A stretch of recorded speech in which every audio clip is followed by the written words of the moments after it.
Hello students, in last day you did learn about the rate of reaction in chemical kinetics. Today I will continue its next topic. Rate of reaction depend on many factors. It depend on concentration of reactant, depend on pressure of reactant if reactants are gases. It depend on temperature and depend on catalyst. Rate of reaction जो है वो number of factors पे depend करते हैं और इन सब के change होने से रेट ऑफ रिएक्शन चेंज हो जाता है। रेट ऑफ रिएक्शन जिन फैक्टर्स पर डिपेंड करता है उस फैक्टर को हम लोग नोट करेंगे। First one is concentration of reactants, concentration of reactants. Second one is pressure of reacting gases. यदि गैसेस स्टेट में रिएक्टेंट हैं तो प्रेशर ऑफ रिएक्टिंग गैसेस पर भी ये रेट डिपेंड करता है। Third is temperature and fourth is catalyst. All these factors affect the rate of reaction. Rate of reaction depend on concentration of reactants, pressure of reacting gases. It means pressure of reactant if reactants are gases, temperature and catalyst. तो बारी बारी से हम लोग इन सब के बारे में स्टडी करेंगे। सबसे पहले हम लोग समझेंगे रेट ऑफ रिएक्शन का कंसंट्रेशन ऑफ रिएक्टेंट के साथ में क्या रिलेशन है। रेट ऑफ रिएक्शन का जो कंसंट्रेशन के साथ में रिलेशन है, कंसंट्रेशन टॉपिक में हम लोग इसको पढ़ रहे हैं। Rate of reaction depend on concentration of reactant, but how, कैसे डिपेंड करता है? क्या सारे रिएक्शन कंसंट्रेशन के चेंज होने से सिमिलर बिहेवियर करते हैं या कंसंट्रेशन के चेंज होने से अलग अलग बिहेवियर करते हैं? निश्चित रूप से अलग अलग रिएक्शन में कंसंट्रेशन ऑफ रिएक्टेंट के चेंज होने से उनका बिहेवियर कुछ डिफरेंट होता है। किसी रिएक्टेंट के कंसंट्रेशन को आप जब चेंज करते हैं 2 टाइम्स 3 टाइम्स तो उनका रेट सेम टाइम्स में चेंज कर सकता है और सम टाइम्स आप कंसंट्रेशन को डबल कर देते हैं तो रेट 4 टाइम्स हो जाता है। कंसंट्रेशन को डबल कर देते हैं तो रेट उनका 8 टाइम्स हो जाता है। कंसंट्रेशन को हम डबल ट्रिपल करते हैं तो कुछ रिएक्शन में ऐसा भी होता है जहां उनका रेट चेंज नहीं करता है। तो कंसंट्रेशंस के चेंज होने से डिफरेंट टाइप ऑफ रिएक्शंस का बिहेवियर कुछ डिफरेंट तरीके से होता है। तो हमने इसको कैटेगराइज किया है ऑर्डर ऑफ रिएक्शन के रूप में। हम लोग बोलते हैं first order reaction, second order reaction, third order reaction, zero order reaction वगैरह।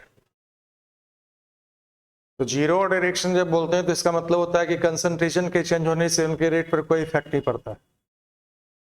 फर्स्ट ऑर्डर रिएक्शन का मतलब होता है जब आप कंसंट्रेशन ऑफ रिएक्टेंट को चेंज करोगे तो रेट भी उतना ही टाइम्स चेंज करेगा जितना टाइप्स आप कंसंट्रेशन को चेंज करोगे। How many times concentration will change, so many times rate will change, then it is called as first order reaction. If concentration change by 2 times affect the rate of reaction by 4 times, then it is called second order reaction. तो ऐसा भी होता है जब concentration को आप 2 गुना change करते हैं तो रेट 4 गुना बढ़ जाता है। आप उसको समझिए वो सेकेंड ऑर्डर रिएक्शन के कैटेगरी में आता है। और कई बार ऐसा होता है जब कंसंट्रेशन को हम 2 टाइम्स चेंज करते हैं तो रेट 8 गुना बढ़ जाता है। On changing the concentration by 2 times it change the rate of reaction by 8 times. It means ये थर्ड ऑर्डर रिएक्शन होता है, क्योंकि 2 का पावर 3 करेंगे तो 8 आएगा। तो कंसंट्रेशन को चेंज करने से रेट चेंज करता है, और कुछ रिएक्शन के रेट कंसंट्रेशन के चेंज करने से चेंज नहीं भी करता। तो जब कंसंट्रेशन के चेंज करने से रेट पे कोई इफेक्ट नहीं पड़ता है तो आप उसको जीरो ऑर्डर रिएक्शन बोलता है। सिर्फ यही नहीं, ऑर्डर ऑफ रिएक्शन 0 या 1 या 2 या 3 ही नहीं होता है, ऑर्डर ऑफ रिएक्शन फ्रैक्शन भी हो सकता है, ऑर्डर ऑफ रिएक्शन नेगेटिव भी हो सकता है, और order of reaction whole number भी होता है। जैसा कि आपको पता है 0 या 1 या 2 या 3 होता है, ये होल नंबर है। लेकिन होल नंबर के साथ साथ ये फ्रैक्शन भी हो सकता है और ये नेगेटिव भी हो सकता है। तो ऑर्डर ऑफ रिएक्शन किसे बोलते हैं, उसके लिए हमें रेट लॉ को समझना पड़ेगा। रेट लॉ के द्वारा हम लोग ऑर्डर ऑफ रिएक्शन को क्लियर कर पाएंगे। ये एक एक्सपेरिमेंटल वैल्यू होता है और इसे एक्सपेरिमेंटली हम लोग डिटरमाइन कर सकते हैं। थ्योरेटिकली डिटरमाइन करने पे यह हो सकता है एक्सपेरिमेंटली उतना ही हो जाए, हो सकता है एक्सपेरिमेंटली कुछ और वैल्यू आ जाए। तो हम लोग सबसे पहले समझते हैं रेट लॉ का रिलेशन। रेट लॉ जो है वो एक्सप्रेस करता है, rate law express the relation between rate of reaction and the concentration of reactant.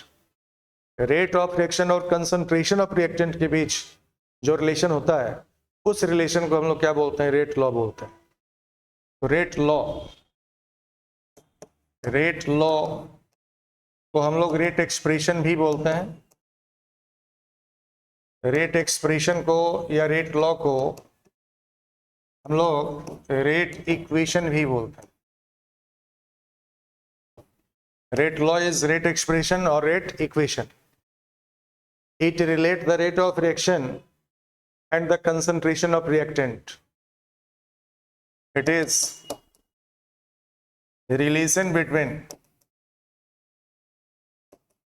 the rate of the reaction and the concentration of the reactant. Reactant के concentration और rate of reaction के बीच में जो relation होता है, हम लोग उसी रिलेशन को रेट लॉ बोलते हैं। Suppose that n mole of A and m mole of B in a balance equation gave product। तो आपको n मोल ऑफ A और m मोल ऑफ B है बैलेंस इक्वेशन में, लेकिन जब हम लोग रेट लिखते हैं, रेट ऑफ रिएक्शन जब लिखते हैं, rate of reaction is proportional to concentration of A to the power x into concentration of B to the power y। यानी कि रेट ऑफ रिएक्शन जो होता है that will equal to rate constant। this proportionality constant is called rate constant। rate constant हमने k लिखा है और A का पावर यहाँ x लेंगे और B का पावर यहाँ y लेंगे। तो यहाँ पर k जो है, इस k टर्म को रेट कांस्टेंट बोलते हैं। This k is called what, it is called as rate constant of the reaction. जहां पर अंडर ब्रैकेट a जो है और अंडर ब्रैकेट b, ये कंसंट्रेशन ऑफ रिएक्टेंट को रिप्रेजेंट कर रहा है। स्क्वायर ब्रैकेट में जब किसी को रिप्रेजेंट करें, ये कंसंट्रेशन को रिप्रेजेंट करता है। यदि कोई गैस हो, यदि रिएक्टेंट गैस हो, तो हम लोग यहाँ कंसंट्रेशन के बदले आप उस गैस के पार्शियल प्रेशर कितने हैं, आप उसको यहाँ पर इक्वेशन में पुटअप कर सकते हैं।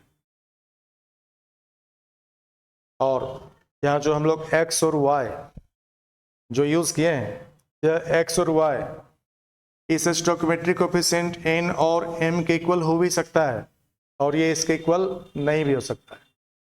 बहुत से रिएक्शन में x और y n और m के इक्वल होते हैं। बैलेंस्ड इक्वेशन में जो कोएफिशिएंट्स है, e का कोएफिशिएंट n है और b का कोएफिशिएंट बैलेंस इक्वेशन में m है। और रेट ऑफ रिएक्शन जो लिख रहे हैं, रेट लॉ जो है, उसमें का पावर x और b का पावर y है, समटाइम्स ये x और y n और m के इक्वल होता है, और समटाइम्स x और y n और m के इक्वल नहीं भी होते हैं, क्योंकि ये x और y जो वैल्यू यहाँ पर हम लोग दिखा रहे हैं यह एक्सपेरिमेंटली डिटरमाइंड वैल्यू होता है, यह थ्योरेटिकल वैल्यू नहीं है, ये एक्सपेरिमेंटली डिटरमाइंड वैल्यू है। इसी वैल्यू को हम लोग जो पावर बना रहे हैं ए का और बी रिएक्टेंट का, हम लोग इस पावर को क्या बोलते हैं, इसको ऑर्डर ऑफ रिएक्शन बोलते हैं। तो ए का ऑर्डर जो यहाँ पर होगा वह एक्स होगा, X is order of reaction with respect to reactant A, while Y is order of reaction with respect to the reactant B. B reactant के रिस्पेक्ट में इसका ऑर्डर Y है और A reactant के रिस्पेक्ट में इसका order X है। A को आप क्या बोलते हैं, रेट कांस्टेंट। A को क्या बोलते हैं, रेट कांस्टेंट ऑफ रिएक्शन। तो यहाँ पर आपने जो रेट लॉ लिखा है इसमें रेट कांस्टेंट k है, a का पावर x है और b का पावर y है। ये x और y ऑर्डर हो गया, a के रिस्पेक्ट में ऑर्डर है x है और b के रिस्पेक्ट में ऑर्डर y है। k यहाँ पर रेट कांस्टेंट है और ये रेट है, रेट मतलब speed of reaction, concentration change in per unit time is called what, this is called as rate of reaction. तो x और y जो ऑर्डर ऑफ रिएक्शन है रिएक्टेंट A का और रिएक्टेंट B का, अब इस दोनों का हम सम कर देते हैं, ये ओवरऑल ऑर्डर ऑफ रिएक्शन कहलाता है। तो ओवरऑल ऑर्डर जो होगा वो कितना होगा उस रिएक्शन का, that is equal to the sum of x and y। x और y के सम को हम लोग ओवरऑल ऑर्डर ऑफ रिएक्शन बोलते हैं। Overall order of reaction x और y का सम है। x and y is called order of reaction with respect to reactant A and reactant B, but x plus y is called as overall order of this reaction. अब यहां पर आप समझिए कुछ examples है, जैसे NO2 का जब हम O2 से रिएक्शन कराते हैं तो इससे आपको NO2 का नहीं बल्कि NO का रिएक्शन, NO का रिएक्शन जब O2 के साथ कराते हैं तो इससे NO2 प्रोड्यूस होता है, 2 मोल ऑफ NO2। और यहाँ जब इसका हम लोग रेट लिखते हैं तो rate constant K into experimentally determined value से इसका जो ऑर्डर लिखेंगे वो 2 होगा और O2 का जो ऑर्डर होगा ये 1 के इक्वल होता है। तो यहाँ जितने कोफिशिएंट हैं, NO का कोफिशिएंट 2 है और O2 का कोफिशिएंट 1 है, यहाँ भी NO का और O2 का कोफिशिएंट 2 और 1 ही है। यानी कि सम रिएक्शंस में जितना कोफिशिएंट होता है वैलेंस इक्वेशन में रिएक्टेंट का, उतना ही उसका ऑर्डर भी होता है। और ऐसी रिएक्शन जिसके ऑर्डर उस रिएक्शन के बैलेंस्ड इक्वेशन के कोफिशिएंट के इक्वल होते हैं, आप उस रिएक्शन को एलिमेंट्री रिएक्शन बोलते हैं। एलिमेंट्री रिएक्शन का मतलब होता है जो 1 स्टेप रिएक्शन होता है। जो रिएक्शन 1 स्टेप में कंप्लीट होते हैं उस रिएक्शन को हम लोग एलिमेंट्री रिएक्शन बोलते हैं। और एलिमेंट्री रिएक्शन का जितना कोफिशिएंट होता है उतना ही उसका ऑर्डर होता है। लेकिन कुछ रिएक्शन कम्प्लेक्स रिएक्शन होते हैं, कम्प्लेक्स रिएक्शन में मोर देन 1 स्टेप्स इन्वॉल्व होते हैं, और कम्प्लेक्स रिएक्शन में जितना कोफिशिएंट होता है बैलेंस्ड इक्वेशन में उसके इक्वल ऑर्डर नहीं होता है, क्योंकि ऑर्डर एक एक्सपेरिमेंटली डिटरमाइंड वैल्यू है। तो हम लोग एक्सपेरिमेंटली डिटरमाइंड वैल्यू से ही उस रिएक्शन के स्टेप को डिटरमाइन करते हैं, तो उसमें कौन कौन सा स्टेप पॉसिबल हो सकता है। अब यहाँ कुछ रिएक्शन ऐसे भी होते हैं, जैसे आप देखिए क्लोरोफॉर्म का जब रिएक्शन कराते हैं क्लोरीन के साथ में तो इससे बनता है CCl4 एंड HCl। यहाँ पर जो हम लोग रेट लिखेंगे इसके लिए जो एक्सपेरिमेंटली डिटरमाइंड वैल्यू होगा क्लोरोफॉर्म का जो ऑर्डर होता है यह तो 1 होता है, मतलब जितना कोफिशिएंट यहाँ पर है उतना ही इसका ऑर्डर है। लेकिन क्लोरीन का जो ऑर्डर यहाँ पर होता है, जो एक्सपेरिमेंटली डिटरमाइन करते हैं, वह यहाँ हाफ के इक्वल होता है। अब यहाँ जो कोफिशिएंट है उसके इक्वल ये नहीं है। यहाँ पर देखिए आपको 1 है, लेकिन यहाँ जो वैल्यू है वो क्या है, हाफ है। जब कुछ वैल्यू नहीं हो क्लोरीन के साथ में लगा हुआ तो इसका मतलब 1 समझा जाएगा। यहाँ कोफिशिएंट 1 है, लेकिन यहाँ पर आपको पावर जो हो गया या ऑर्डर जो हो गया क्लोरीन का, ये हाफ के इक्वल हो गया। तो ऑर्डर समटाइम्स जो रिएक्टेंट का कोफिशिएंट होता है उसी के इक्वल होता है, और समटाइम्स उसके इक्वल नहीं होता है। अब देखिए एक हाइड्रोलिसिस ऑफ एस्टर का एग्जांपल आपको दे रहे हैं। जैसे आप यहाँ C2H5 COO C2H5 ले लीजिए, और इसका हम लोग हाइड्रोलिसिस करा देते हैं एक्सेस ऑफ वाटर लेकर। इसे बनता है C2H5 COOH propanoic acid and C2H5OH ethanol. तो जब इसका हम लोग रेट नोट करेंगे तो rate constant into C2H5 COO C2H5 लिखेंगे, और इसका जो पावर होगा, इसका जो पावर है, इसके जो पावर होंगे, इसके जो पावर हैं C2H5 का जो पावर है ये हम लोग 1 के इक्वल लेते हैं, लेकिन H2O का जो पावर है ये आप 0 के इक्वल लेते हैं। जबकि यहाँ पर कोफिशिएंट 1 है, लेकिन यहाँ पर 0 दिखाया जाता है।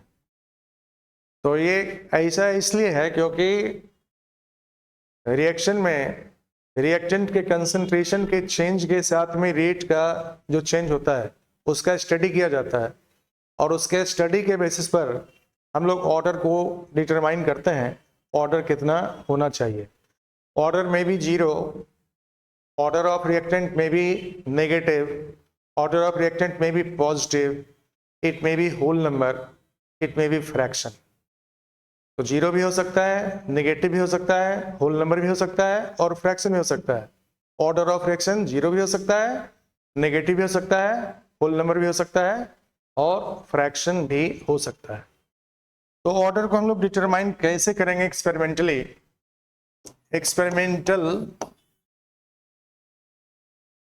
Determination of order, experimental determination of order of reaction. किसी रिएक्शन के ऑर्डर को हम एक्सपेरिमेंटली डिटरमाइन कैसे करें?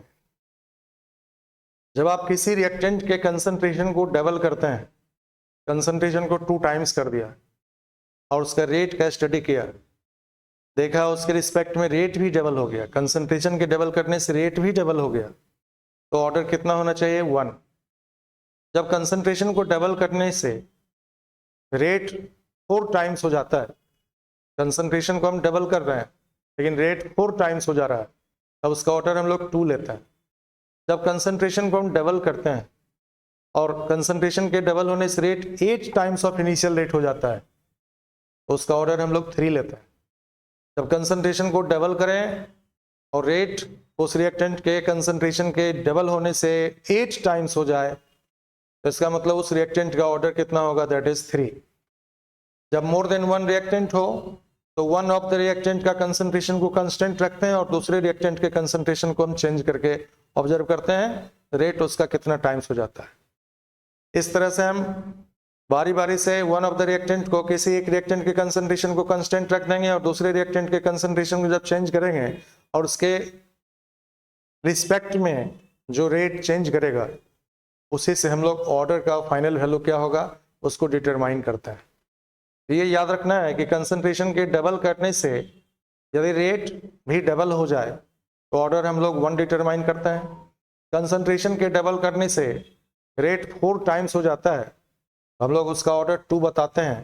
कंसंट्रेशन के डबल करने से रेट 8 टाइम्स हो जाता है, हम लोग उसका ऑर्डर 3 बताते हैं। और कंसंट्रेशन के चेंज करने से रेट पर कोई इफेक्ट नहीं पड़ता है, तो उसका हम लोग ऑर्डर 0 डिटरमाइन करता है। ये हम लोग याद रखेंगे। यदि आप कंसंट्रेशन को चेंज करते हैं, concentration change bye 2 times, concentration change by 2 times, change the rate by 2 times, then order of reaction is 1. यदि आप कंसंट्रेशन चेंज करते हैं, 2 टाइम्स, यदि आप कंसंट्रेशन चेंज करते हैं 2 times,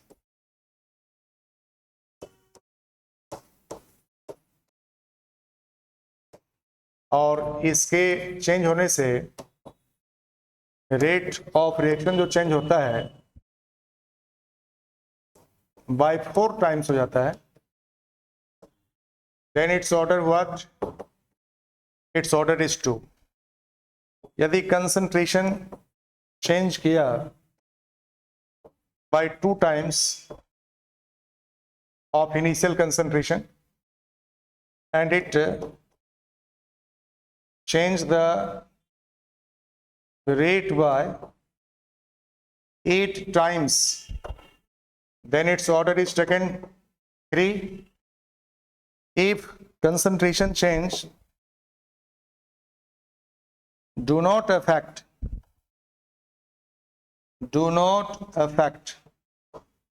rate, then its order equal to what? 0. तो concentration के चेंज करने से यदि रेट सेम टाइम्स में चेंज करता है, जितना टाइम्स कंसंट्रेशन चेंज किया उतना ही टाइम्स रेट भी चेंज कर गया, तो ऑर्डर हम लोग 1 लेंगे. कंसंट्रेशन के डबल करने से रेट 4 टाइम्स हो जाए, ऑर्डर 2 लेंगे. कंसंट्रेशन के डबल करने से रेट 8 टाइम्स हो जाए, ऑर्डर 3 लेंगे. कंसंट्रेशन के चेंज होने से रेट चेंज नहीं करे तो उसका ऑर्डर हम लोग 0 लेते हैं. अगली वीडियो में आपको बताएंगे न्यूमेरिकल प्रॉब्लम के द्वारा कि हम लोग ऑर्डर ऑफ रिएक्शन को डिटरमाइन कैसे कर सकते हैं बाय इनिशियल रेट मेथड. जब आप इनिशियल जो रेट होता है कंसंट्रेशन के चेंज करने के बाद, जो इनिशियल रेट हम लोग मेजर करते हैं और वो कितना टाइम्स हो जाता है कंसंट्रेशन चेंज होने से, उसका आपको एक्सपेरिमेंटल डाटा दे दिया जाए तो आप ऑर्डर डिटरमाइन कैसे करेंगे. क्योंकि आपको बताया गया ऑर्डर 0 भी हो सकता है, ऑर्डर नेगेटिव भी हो सकता है, ऑर्डर समटाइम्स पॉजिटिव भी हो जाता है, ऑर्डर फ्रैक्शन भी हो जाता है, ऑर्डर होल नंबर भी होता है. तो इसको डिटरमाइन करने का क्या मेथड होगा, हम लोग न्यूमेरिकली उसको सॉल्व कैसे करेंगे, तो इसके लिए हम लोग अगले वीडियो में, आप जो सब्सक्राइबर हैं वो ठीक है, उनको तो वीडियो मिल जाता है, लेकिन जो सब्सक्राइब नहीं किए हैं वह हमारे चैनल को सब्सक्राइब कर लें, ताकि नेक्स्ट वीडियो जो हम बनाएंगे उसमें आपको दिखाया जाएगा how can you we determine the order of reaction by changing the concentration of reactant or from experimental data. Okay.